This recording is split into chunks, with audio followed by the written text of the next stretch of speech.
Yo les decía que la ilustración digamos, uno de los movimientos de la revolución burguesa de mayor peso, porque entra en el terreno de lo ideológico, forma parte del cuestionamiento que comienza a hacerse de la fe como verdad absoluta. Justamente a partir de descubrimientos que hicieron los llamados eh, astrónomos, que observaba el cielo y vieron que el hombre presumía una creación creado a imagen y semejanza de Dios y al que se consideraba el centro del universo en base justamente a Dios, eh, pasa a ser de el sometido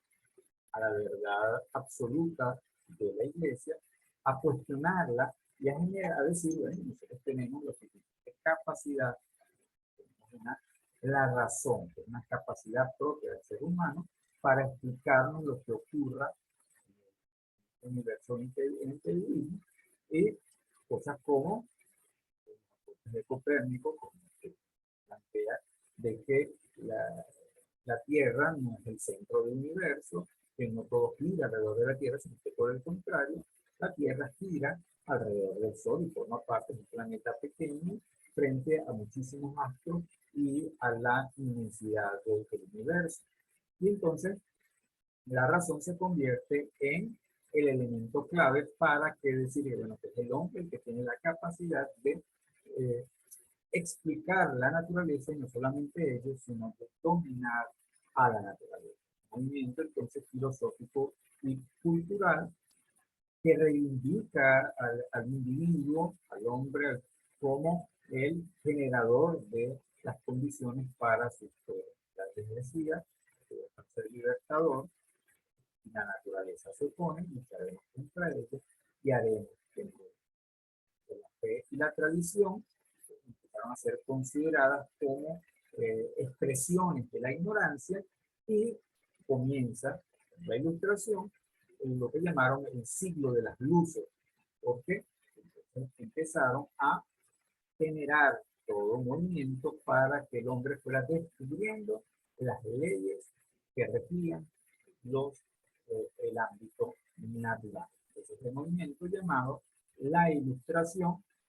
que surge, por supuesto, en Europa. Estamos hablando de Francia, Inglaterra, que son los países en los cuales surge con la ilustración, y luego se va a extender por el resto de Europa. El siguiente movimiento que me interesa y está conectado con él es la revolución científica. La revolución científica comienza ya desde el siglo XVI,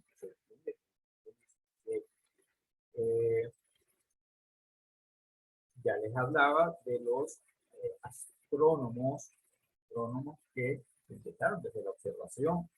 a enfrentarse a el pensamiento y al dogma eclesiástico, lo cual para algunos de ellos les costó la vida. Les costó la vida porque el dominio político y militar de la iglesia se mantenía todavía, y a través de una institución llamada la Santa Inquisición, la cual ustedes se la consiguen allí, en la película que les he recomendado, El nombre de la rosa, justamente se habla de la Santa Inquisición como esa institución desde la iglesia que persigue a todo aquel que se atreve a negar las creencias de la fe y de las santas escrituras, a los cuales entonces les imponen la muerte. Gran parte de lo que ocurrió en la Edad Media fue la persecución, sobre todo a las mujeres que transmitían de generación en generación sus saberes para el control de la natalidad, por ejemplo, de las hierbas. Este, a partir justamente entonces del desarrollo de la astronomía, se desarrolla entonces la física, la química, la anatomía, y se da lugar a la construcción del llamado método científico. Esto ocurre, digamos, de manera clandestina inicialmente, incluso dentro de los mismos monasterios, en los mismos eh, universidades. Recuerda que las universidades fueron creadas y sometidas, digamos, al dominio fundamentalmente de instituciones eclesiásticas, pero ahí dentro de ellas surgió todo el desarrollo también de la ciencia, parte de las contradicciones internas en este proceso del paso del feudalismo al capitalismo. Entonces, nos genera una nueva noción de verdad, la verdad del descubrimiento de las leyes de funcionamiento, leyes inmanentes, leyes que había que descubrir a través de la aplicación de entonces, donde la física, y con ella liderizada por un señor llamado Isaac Newton, entonces se impone como la reina de las ciencias y este, la mirada de la física, y dentro de la física, por supuesto, la llamada mecánica, la mecánica que es la física newtoniana, se impone como la forma reconocida de tener conciencia. Y esto va a tener, vamos a ver a continuación, un impacto en lo que va a ser el modo como se van a conocer lo social. Es decir, si se conocía, si se reconocía al modo de conocer la naturaleza a través de la física, la química, la anatomía, cómo entonces conocer el mundo de las relaciones sociales. Y entonces pasamos de la energía, la fe, la moral, a la mirada desde la búsqueda del descubrimiento de las leyes inmanentes en la naturaleza de lo social. Entonces tenemos acá las revoluciones, la revolución científica, también es importante porque genera las condiciones para otra gran revolución que es la revolución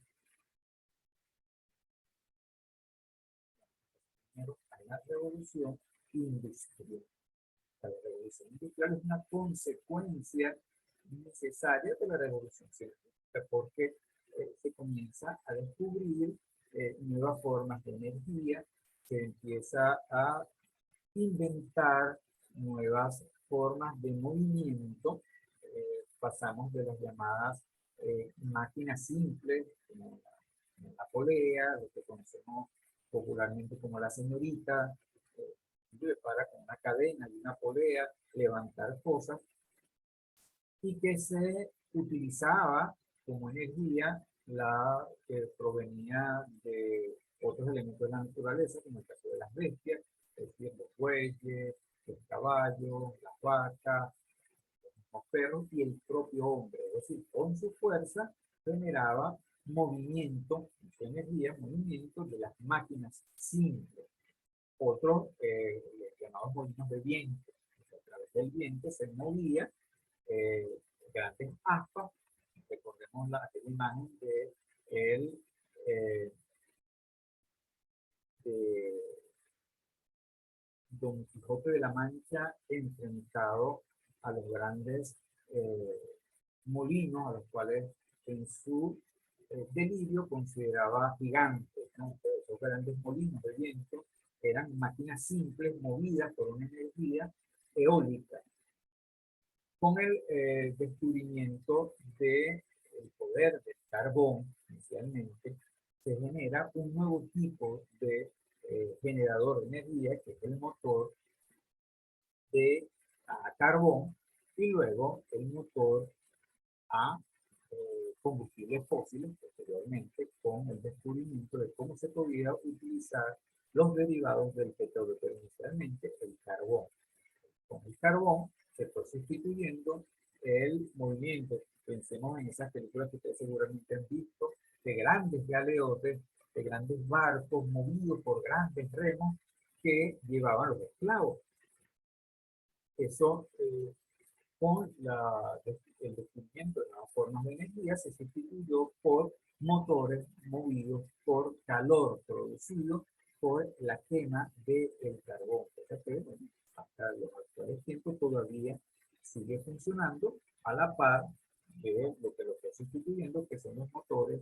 de combustión interna de derivados del petróleo. Entonces, estamos hablando de que el centro de la revolución industrial ocurrió primero en Inglaterra entre 1760 y 1840. Estamos hablando de cerca de 100 años, con innovaciones tecnológicas y científicas que generaron las condiciones para un aumento exponencial de la producción a través justamente de la creación de máquinas movidas por nuevas formas de energía.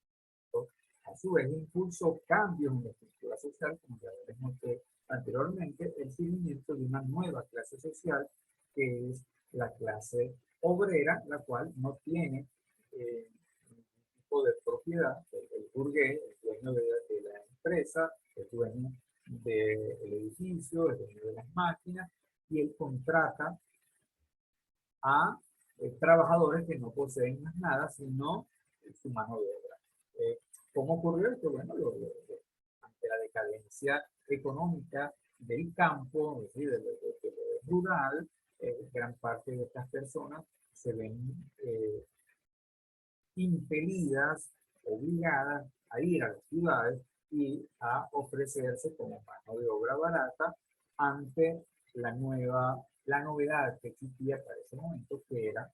la industria. Eso generó a su vez también avances acelerados y cada vez más acelerados en las tecnologías, cambios en los hábitos de consumo, transformación en las estructuras productivas, transiciones que cuando caracterizaron o están caracterizando a el feudalismo, verán que está montado fundamentalmente sobre el sector primario de la economía, que es la agricultura y la ganadería, además del pastoreo. Esos van siendo sustituidos, digamos, como elementos de generación de mayor riqueza por el llamado sector secundario de la economía, que es la industria.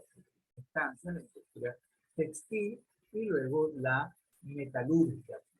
usada fundamentalmente por las energías del carbón como fuente. Entonces, la revolución industrial es desde Inglaterra y luego de Estados Unidos, Norteamérica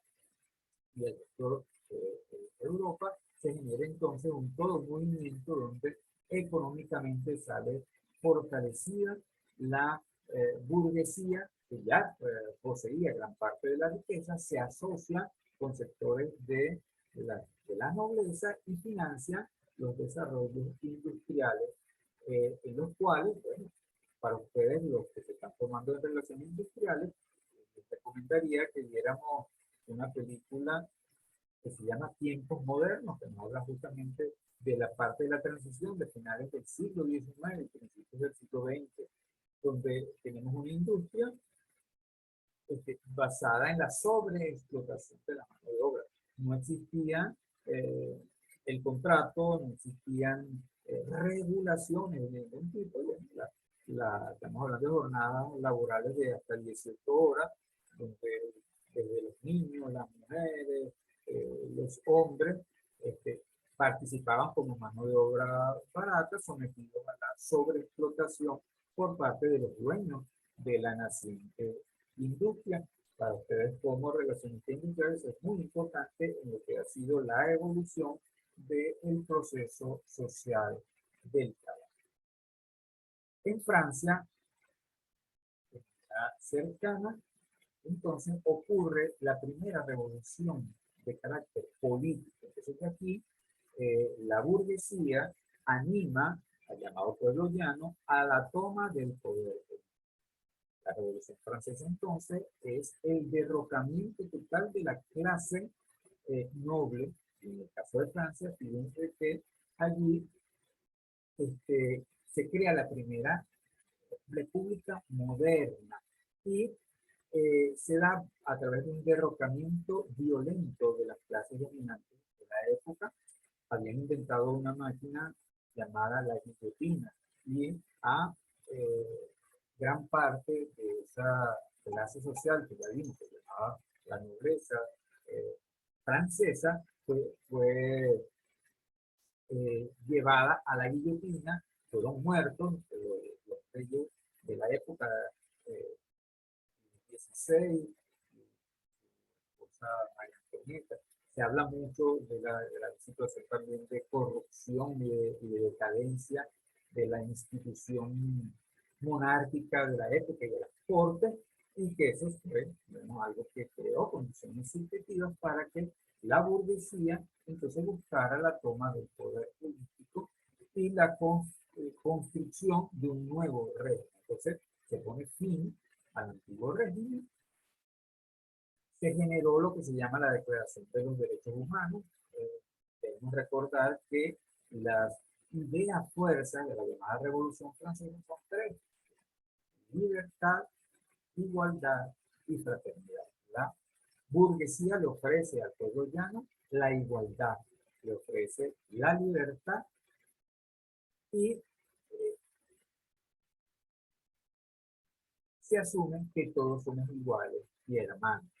por supuesto, hasta que toman el poder y posteriormente abandonan esa idea de la igualdad y la fraternidad para quedarse con la idea de que es igualdad solamente ante la ley y que no es posible la igualdad. Los ciudadanos son aquellos que tienen propiedades, saben leer y escribir y son hombres. O sea, las mujeres no tienen derecho a ser ciudadanas, eh, los pobres no tienen derecho a ser ciudadanos, los obreros no tienen derecho a ser ciudadanos. Por tanto, la República nace con esa gran división de clases y la concentración del poder, en este caso político y económico, sobre esta clase llamada la burguesía. De manera tal entonces que la Revolución Francesa se convierte en una revolución política donde el feudalismo llega a su fin en Francia y se generan las condiciones políticas para el surgimiento de, de una nueva forma de gobernar que se llamó la República. La República nace entonces, no crean el concepto de República, eso viene de la antigüedad, incluso de los de la antigüedad, pero derrocan a la nobleza y trasladan la soberanía del rey, que era el soberano para ese momento, al pueblo. El pueblo, ahora el soberano, es el pueblo el que tiene derecho a elegir a quien lo gobierna, pero les decimos que tienen derecho a elegir y a ser elegidos son los ciudadanos, y los ciudadanos son aquellos que tienen propiedades y que tienen, son mayores de edad, propiedades, saben leer y escribir y sobre todo son hombres. Las mujeres lograron conquistar el derecho al voto bien entrado el siglo XX. Y incluso el derecho a saber leer y escribir, y eso son conquistas bien entrado el siglo XX. Durante la época del siglo XVIII, siglo XIX, todavía los llamados burgueses son los que conservan el monopolio del poder.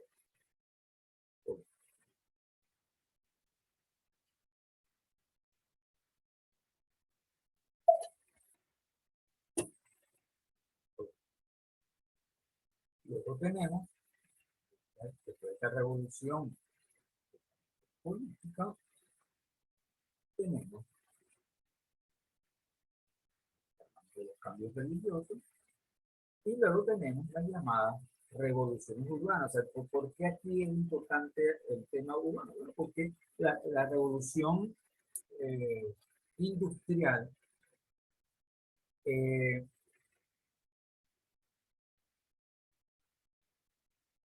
por una parte consolidó lo que fue la decadencia de los sectores rurales ante la dinámica o la nueva dinámica de los sectores urbanos. O sea, la industria se fue concentrando en sectores urbanos, se generó una gran migración del campo a la ciudad en Europa, cosa que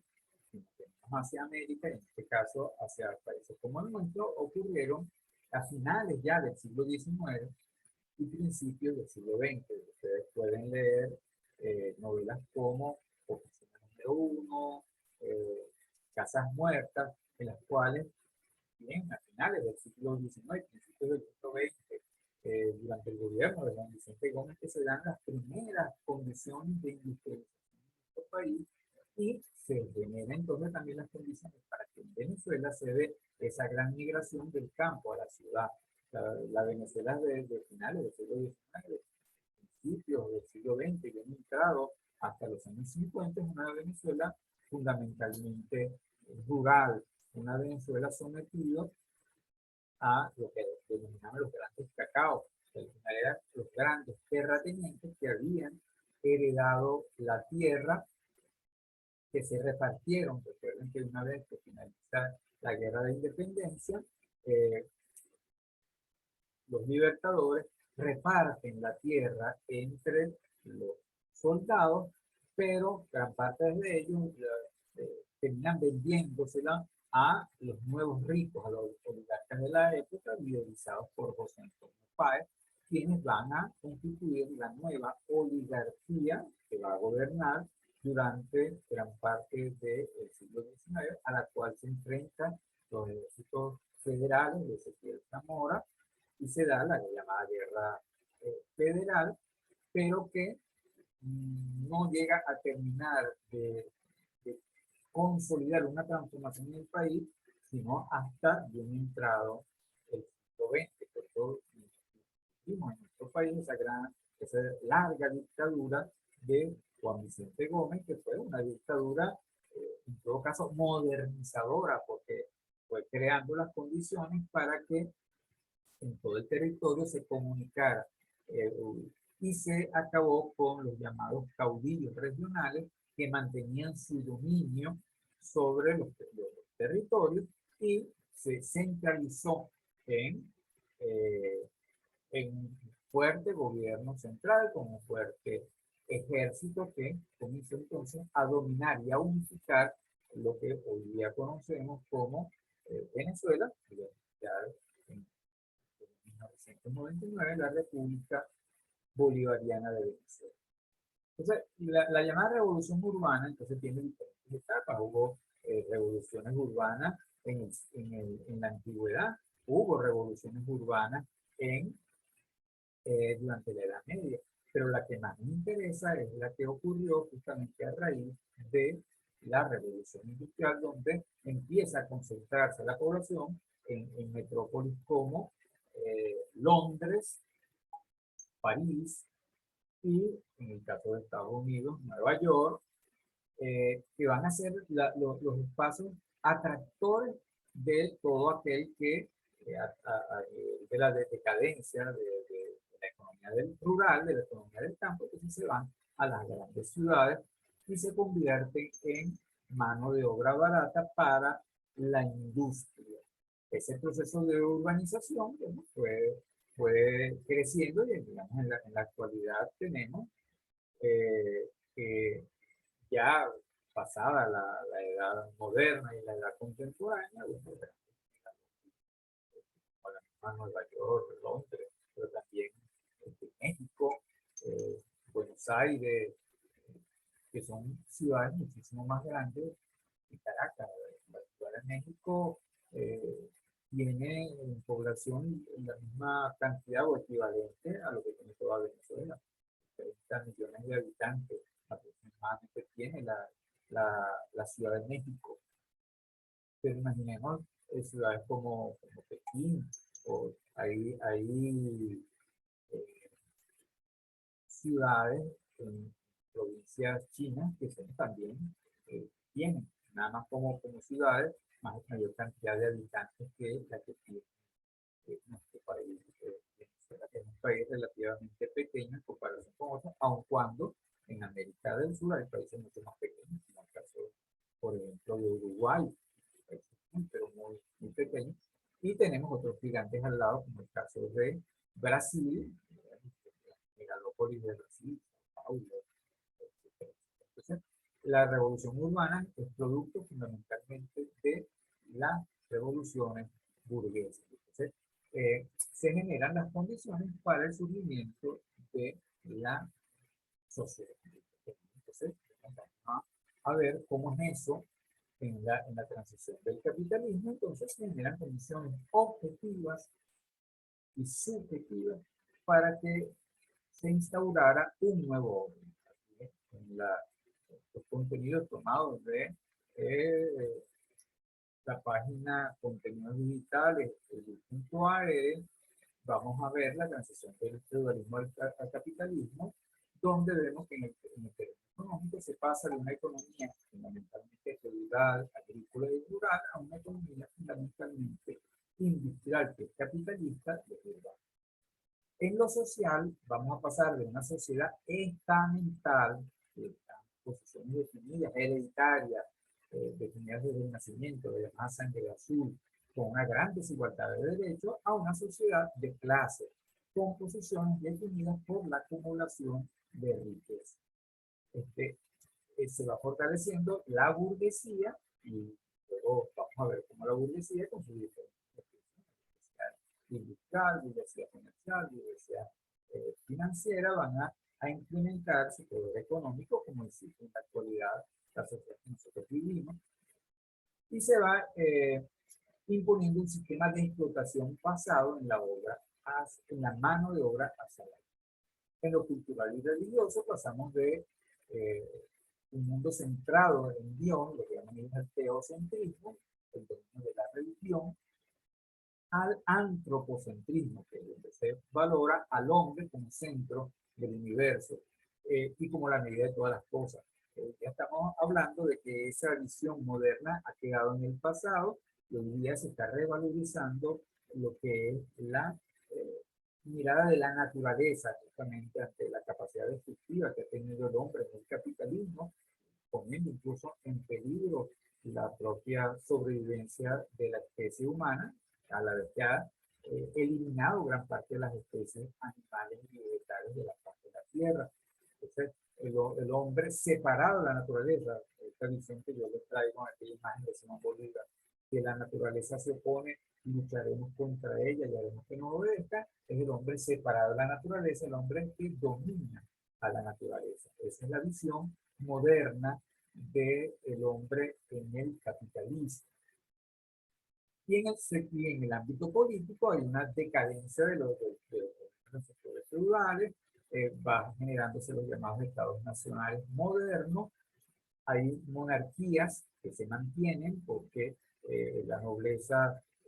negocia con la burguesía ascendente, es el caso de Inglaterra,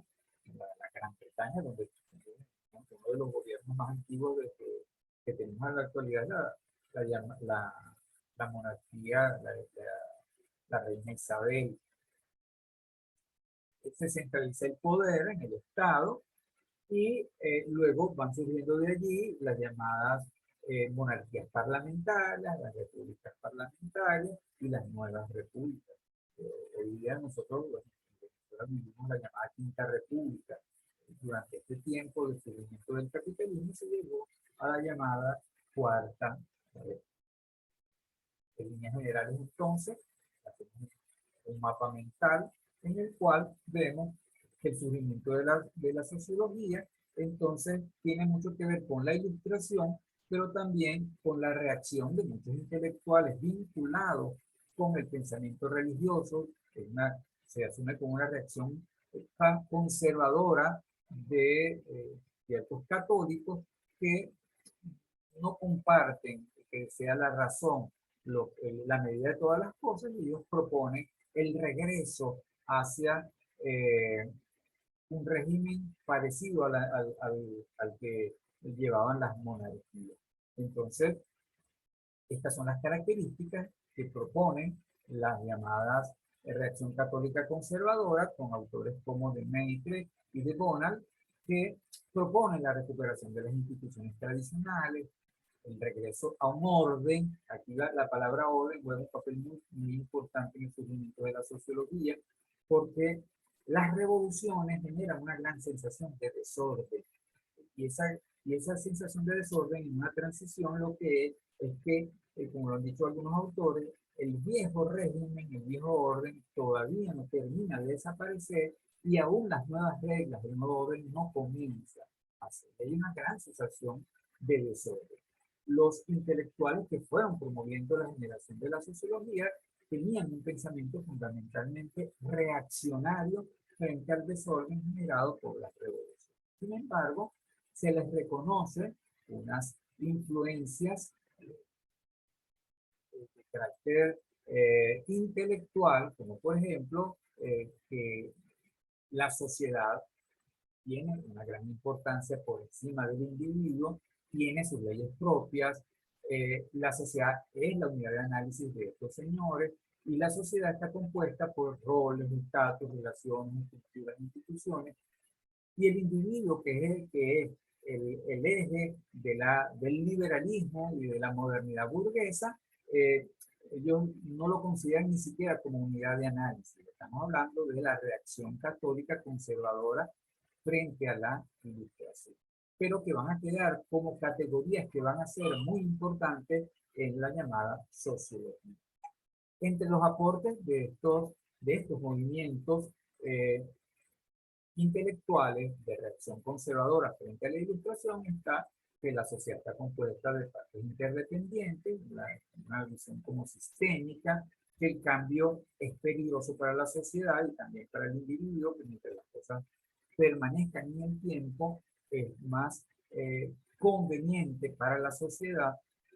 y que todos los componentes de la sociedad son útiles. Para mantener a la sociedad en el tiempo hay unidades esenciales como la familia, el vecindario, los grupos religiosos, y se genera una revalorización de factores de carácter no racional, en el caso de los cultos, las ceremonias y los rituales. Hay una reivindicación, en este caso, del poder de la religión para el control del orden social. Esa es, digamos, la visión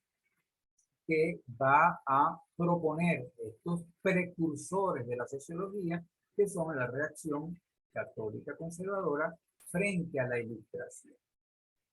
Entre otros precursores se nombra a el conde de Saint-Simon, proveniente también de la nobleza en Francia, quien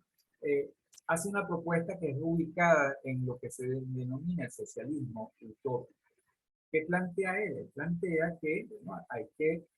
preservar a la sociedad sin cambios tan bruscos como los que se venían dando con las revoluciones burguesas,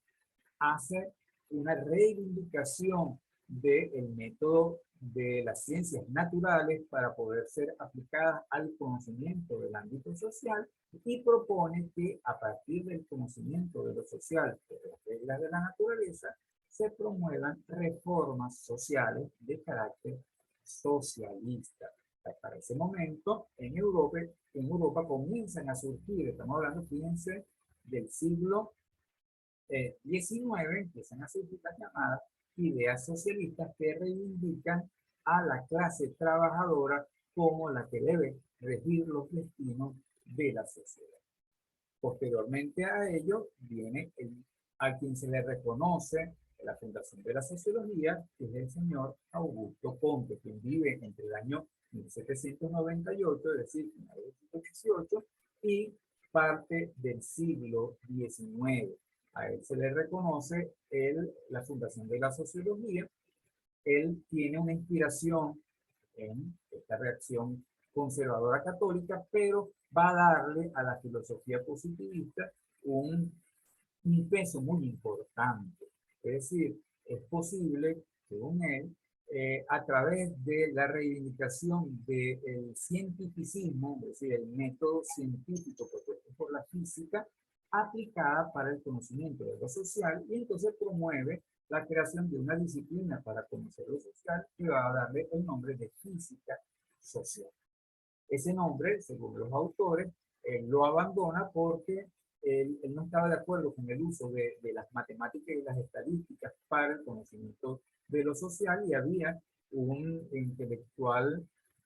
europeo de apellido Quetelet, que empezó a utilizar la estadística como un medio de conocimiento de los movimientos sociales. Entonces él abandonó la noción de física social y propuso entonces la noción de sociología. Las características de la propuesta de Augusto Comte, aquí un conservadurismo, porque hay una reivindicación de la necesidad del orden, porque los cambios revolucionarios generan demasiada peligro para la existencia de la propia sociedad, y por tanto considera que la sociología podía generar condiciones para un nuevo orden social, pero de carácter positivo, basado en el conocimiento científico. Por supuesto, está de acuerdo con las reformas en contraposición a los cambios revolucionarios, de que era posible descubrir las leyes de la vida social a través del método científico, y compartía la visión evolucionista que ya venía rodando desde la biología y desde la física, con los aportes de Charles Darwin. Y allí está uno de los aportes que se le se le reconoce a Augusto Comte con su teoría evolucionista de los tres estadios, donde dice que la sociedad pasa por tres estadios de evolución. Una antigua, donde se reconoce que Dios creó a la sociedad y al individuo, él la llama la etapa o el estadio teológico. Una segunda etapa que coincidiría con la Edad Media, que es donde se empieza a creer en fuerzas abstractas como las fuerzas de la naturaleza, y finalmente el estadio positivo, que es el que llega con la llamada modernidad. De tal manera que ya en el siglo XIX, con las propuestas de Augusto Comte, y ustedes seguramente leerán que posteriormente en Francia viene Emilio Durkheim, en Inglaterra otros pensadores, Carlos Marx desde Alemania. En el siglo XIX se va fortaleciendo desde diferentes perspectivas el pensamiento académico. Aquí le traemos un poco lo que sería el continuum del pensamiento político entre, por una parte en el extremo, la parte reaccionaria que está a la extrema derecha. Decíamos que la reacción conservadora se ubica generalmente en la extrema derecha. Son aquellos partidarios de regresar a estadios o situaciones pasadas. Un poco más hacia el centro estaría el conservadurismo, la llamada centro derecha, en la cual se termina ubicando Augusto Comte. En el centro ubicaríamos el pensamiento liberal, aquellos que promueven el poder del individuo, el poder del empresariado, el poder de la burguesía. Luego tendríamos, en el otro extremo, el pensamiento de izquierda, que empieza a reconocer en la clase obrera la razón de ser de una nueva etapa futura que se va a llamar socialismo, y son el pensamiento llamado revolucionario. Y en el centro, en la centro izquierda, donde ubicaríamos a el conde de Saint-Simon, que reconoce la necesidad de reformas, de ciertos cambios,